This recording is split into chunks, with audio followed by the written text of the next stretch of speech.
All right, the deal with the election. Me personally, I don't quite understand why people get so emotional about it. Um, I don't. I mean, you might have a preference one way or the other on who you want to vote for and certain policies they stand for, like their stance on the economy or on a certain topic. But 50% of the country is basically going to be a little bit upset, and 50% of the country is going to be happy, right? So there's not really a good outcome there. Um, if you know, but you kind of have to be a bigger person and say, maybe I voted for a certain person, whether it's for Harris or Trump, and they didn't win, and you have to accept that and just move on, right? So you can get caught up with it for a little bit, and you can try to convince people, I guess. Although I don't think you're really going to convince many people to change their mind or change the way they think about things. You might be able to get a few, but ultimately, I just respect the fact that there's an election. People have the individual freedom to vote if they want to, and you know it's just an aggregate sum of all the voting, right? And so sometimes the person you vote for wins, and sometimes the person you vote for loses. It's kind of like you know your favorite team. Sometimes they win, sometimes they lose, and whether or not you like it, I mean, it really doesn't have anything to do with it. And I don't think that most people's life really changes drastically one way or the other. I mean, your day to day life and your day to day living, for the most part, is going to look pretty much the same regardless of who's president. Now, some people will say, oh, no, if Trump's president, then the world will be this and that. And then other people will say, oh, if Harris is president, we're going to be socialists and the country's going to be so much different. And maybe some of that stuff's true, like on the margins, but in general, there's checks and balances. Even when parties have all the houses of government, still there's not a whole. They can do some stuff, but there's not a whole lot of stuff they can do, right? There's checks and balances. I mean, you have to have the president, you have to have the Senate, you have to have the House, and even when they're all three controlled by the same party, there's still things that get gridlocked, and they're not. It's not like they can just change the country overnight, right? So it'll be interesting to see what happens. I did think it was interesting how I was watching a video and how they said, the only like positive outcome for like the stock market or for sentiment would be Harris conceding, and basically, when you call the other person and say, hey, it looks like it looks like you're going to win. The election has been ruled that you're going to get enough electoral votes. We can predict that, and so as the loser, I'm going to call you and tell you congratulations. Now, Hillary Clinton did that in 2016. She called Trump and said, hey, congratulations, you're whatever, right? You make that call and you concede. Trump doesn't have that in him, right? And I think that's a little bit, I mean, come on, man. Like he didn't do it in 2020, I don't think, right? Because he was contesting the election and he thought it was fraud, and he was fighting it basically the whole time and contesting it. And I just don't think that's good for the country. I mean, whether you win or lose, you kind of have to accept that reality. I think basically every other president did that. I know John McCain did that. I'm pretty sure Mitt Romney did it. I'm pretty sure that's the normal thing, right? Like, hey, if once we do all the voting and we have a good amount of data and we can predict what the outcome's going to be, you have to accept that, and you gotta be a bigger person, and just if you win, you win, and if you lose, and then the world goes on. Trump won't do that, right? And I thought to myself, that doesn't seem right. Like if all this voting goes on and then it looks like, oh man, Harris is going to win all these key swing states and it's close, but she won by a couple points or whatever, Trump will probably think it's fraud.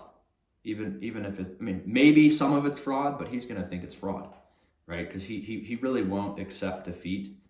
I would be very surprised, like if Harris were to kind of win convincingly in the polls if Trump would call and concede, because that would be the best thing for the country. Like if the country decides that they wanted to vote for Harris, and it's convincing, and the data backs it up that Trump is not going to win, that he makes the call, he concedes, and the country is able to move on. The country is able to know, oh, we know who the president's going to be. We have some future guidance on the government and the governing bodies and how that's going to look. But if he's not looking good in the polls, he's going to drag it out. He's going to contest it. He's going to say there's cheating. He's going to say there's a bunch of fraud. And I don't think Harris would do that, right? I think she's just a normal person. If she sees that she's getting crushed by Trump, maybe Tuesday night or even Wednesday morning or whatever, she would basically concede.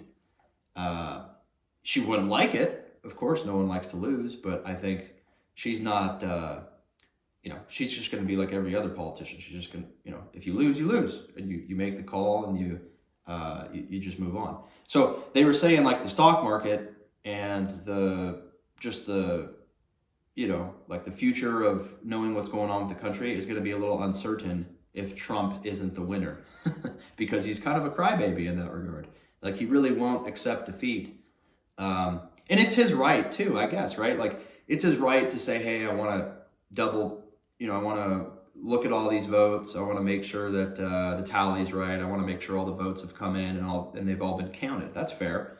But if all your people and all the polls and everyone's consensus saying that you're not going to win, you have to kind of do the honorable thing there and accept defeat. I don't think he has that in him, right? I don't. So it's kind of going to be a little bit of a shit show, I guess, because either he's going to win or he's going to think he won. So there's really not a scenario, I don't think, in his head where he loses and he just accepts that, which is kind of sad, right? It is a little bit sad. And, and I tend to kind of like Trump a little bit, but that, you kind of have to do that. Like in 2020, after a few days, and if it was legitimate that Biden, was going to win, and that's the way that the polls were going, all this fuss that he made around the election and still claiming that it was fraud and all these things, it just doesn't really help you. I think it kind of just hurts the country, and it's not a very honorable presidential thing to do. And maybe there was some fraud. I'm not saying there wasn't. There always is some amount of fraud and deception going on with anything. So you can't eliminate that. But we've been doing elections for a long time, and I think he's kind of one of the only ones that has a problem with losing. But that's just his personality, right? So we'll see what happens. It's going to be interesting either way, but you would hope, I think, that people, the whole country has spoken, so you kind of have to accept that. And I think it's not fair to just basically discredit everything that the country did, even if it's not for you. Like if the country spoke and you're not going to be the guy, you got to kind of say congratulations to the other person and move on. He doesn't want to do that because he really doesn't feel that Harris can beat him, but that's a possibility. I think he's the favorite now. Trump's the betting favorite, but that doesn't mean much. Hillary Clinton was a huge favorite in 2016 in the betting market. She lost. And Trump was the betting favorite in 2020, and he lost. So it doesn't really mean much, right? It's like, the Kansas City Chiefs or the Buffalo Bills, they might be favored. They might be a big favorite against a bad team. But I remember last year, Kansas City lost a game to Oakland or to Las Vegas, and they were like 9 or 10 point favorites. And that happens every day or every week, right? That's just sports. That's just probability. You can't win everything. And sometimes the outcome that you think is going to happen doesn't happen.